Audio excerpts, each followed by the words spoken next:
मुख्यमंत्री उमर अब्दुल्ला के लिए अग्नि परीक्षा जैसा है रिजर्वेशन को रैशनलाइज करने का ये सारा प्रोसेस।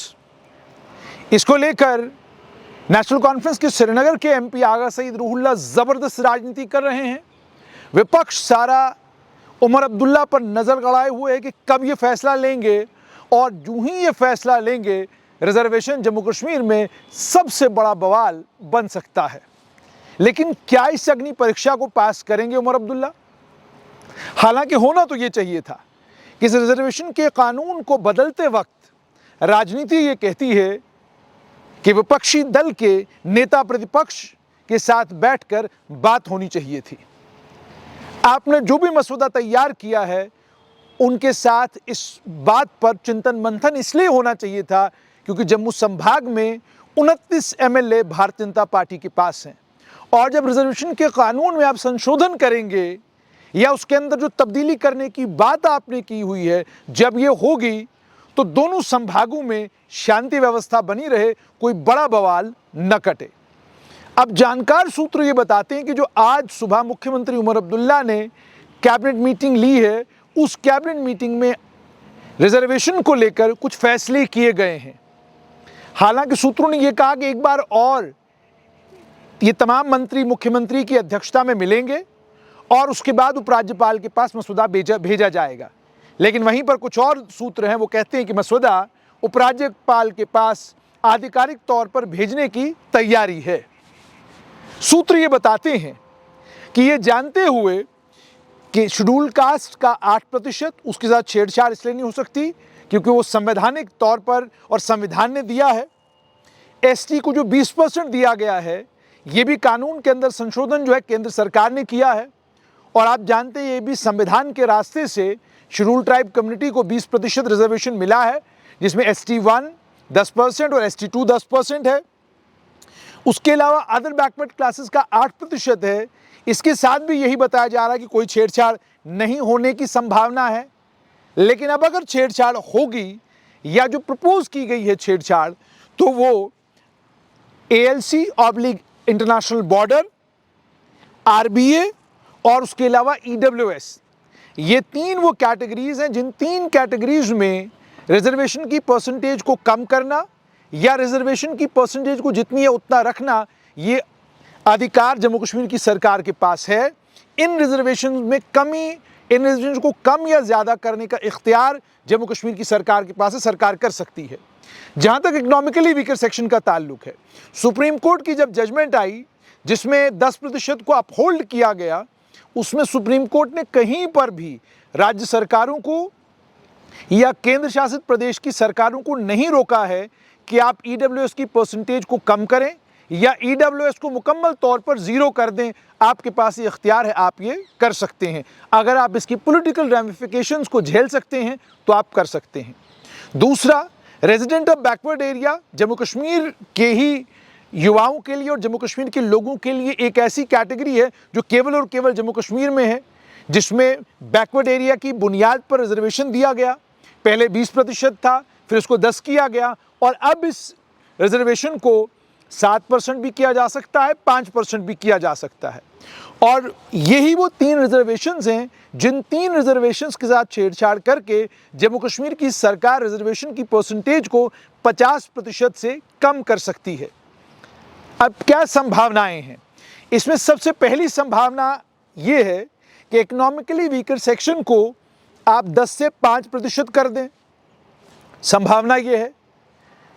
ALC/IB को आप 4 से 2% कर दें, और उसमें प्रीमाइस आप ये देंगे कि along the line of control international border, चूंकि एक बहुत बड़ा एरिया लाइन ऑफ कंट्रोल का अब ST हो चुका है, यानी मैं बात राजौरी पुंछ के इलाके की कर रहा हूं, उनके ST होने के बाद जो प्रतिशत लोगों का along the line of control या इंटरनेशनल बॉर्डर के करीब जो लोग रह रहे थे, उनकी आबादी अब कम हुई है। इसके चलते इस परसेंटेज को 4 से 2% किया जा सकता है।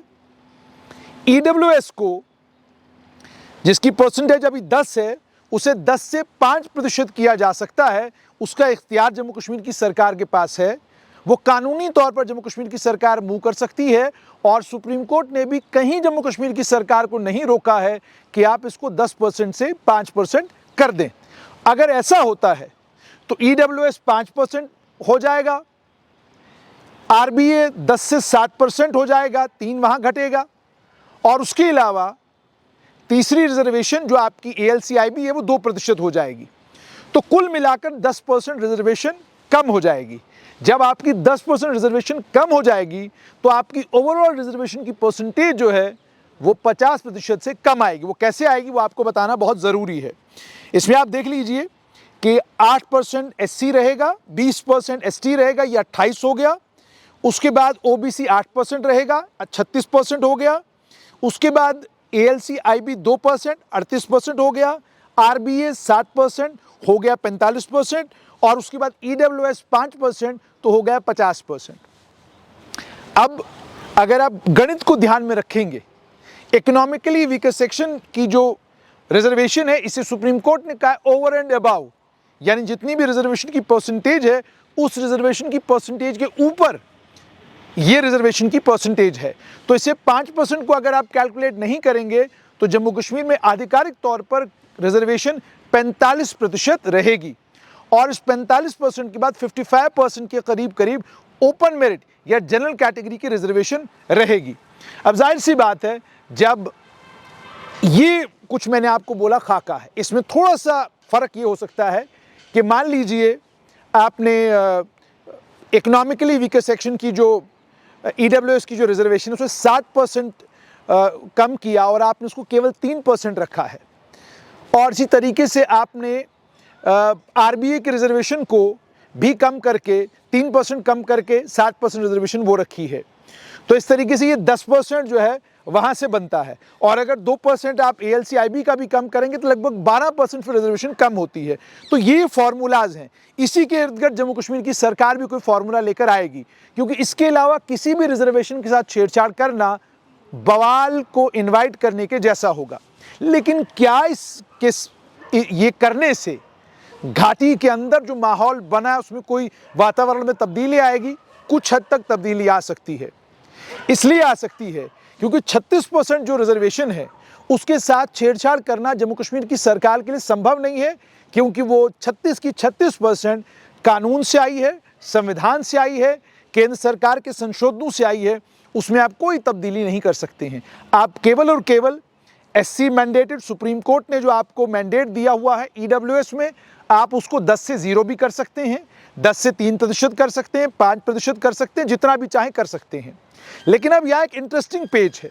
वो इंटरेस्टिंग पेज ये है जहां जम्मू कश्मीर की सरकार को सुप्रीम कोर्ट ने यह अधिकार दे रखा है कि आप अपने यूनियन टेरिटरी, अपने राज्य की मांगों को और वहाँ की एनवायरनमेंट को, वहाँ की ज्योग्राफी को, वहाँ के इकोनॉमिक इंडिकेटर्स को ध्यान में रखते हुए आप EWS के क्राइटेरिया में संशोधन अगर करना चाहें तो कर सकते हैं। जम्मू कश्मीर में दिक्कत EWS के साथ क्या है? जम्मू कश्मीर में दिक्कत EWS के साथ ये है कि जम्मू संभाग में जो घरों का साइज़ है उस घरों के साइज़ के हिसाब से EWS बनाना आसान है, और घाटी में जो घरों का साइज़ है उसके हिसाब से वो EWS के क्राइटेरिया में फॉल नहीं करते। तो आपका बनता तो ये था कि आप कानून के अंदर संशोधन करते, EWS का क्राइटेरिया तब्दील करते, तो बड़े पैमाने पर घाटी के बच्चों को भी उस क्राइटेरिया के तब्दील करने के बाद फ़ायदा होता। लेकिन चूंकि वो एक्सरसाइज आप करना नहीं चाहते हैं, वो एक्सरसाइज आप करेंगे नहीं, आप परसेंटेज घटाएंगे EWS की, और EWS की परसेंटेज घटाने के बाद, RBA की परसेंटेज घटाने के बाद, और उसके अलावा ALCIB की परसेंटेज घटाने के बाद भी आप सोचेंगे बवाल नहीं होगा, तो आप गलतफहमी का शिकार हैं। इस बात को समझिएगा कि ALCIB इंटरनेशनल बॉर्डर जम्मू में कहां से कहां तक स्ट्रेच करता है। आपके एक मंत्री जी भी उस इलाके से आते हैं जो इंटरनेशनल बॉर्डर के पास है। बवाल होगा इसके ऊपर। कई मंत्री आपके ऐसे हैं जो ALC, जिनका बहुत बड़ा एरिया ALC में आता है, वहां भी बवाल होगा। आप EWS की परसेंटेज को कम करेंगे तो आपको कोर्ट में इस EWS के चैलेंज को झेलना होगा। आप RBA की परसेंटेज को 10 से 7 करेंगे, वो एकमात्र ऐसी रिजर्वेशन है जिस पर शायद आपको कोई किसी लीगल चैलेंज का सामना न करना पड़े। लेकिन ALCIB ईडब्ल्यूएस, इन दोनों रिजर्वेशंस को लेकर आपको कोर्ट में एक चैलेंज को, एक लीगल चैलेंज का सामना करना पड़ेगा। और तब तक ऐसा लगता है कि आपका एसआरओ, आप ये तो देखना होगा कि उपराज्यपाल के पास जब ये आपका एसआरओ जाता है रूल्स के, क्योंकि इसमें जम्मू कश्मीर के रिजर्वेशन रूल्स के अंदर संशोधन होना है, तो जब आप रूल्स के अंदर रूल्स को अमेंड करेंगे, परसेंटेज को कम या ज़्यादा करेंगे, तो देखना ये होगा कि क्या उपराज्यपाल आपके ड्राफ्ट को फौरन अप्रूव करेंगे या वो ये कहेंगे कि मैं इसको लीगल वेटिंग के लिए भेजूंगा। जब लीगल वेटिंग इसकी हो जाएगी, उसके बाद जाकर आपके ड्राफ्ट को एक्सेप्ट किया जाएगा। ये इस समय की परिस्थिति है। आज की कैबिनेट मीटिंग को लेकर मैंने जब जम्मू कश्मीर की सरकार से मालूम करने की कोशिश की, इसी सरकार में एक मंत्री ने मुझे ये बताया कि अभी एक और मीटिंग होना बाकी है, उसके बाद जाकर ये रिजर्वेशन का मामला जो है वो हल होगा।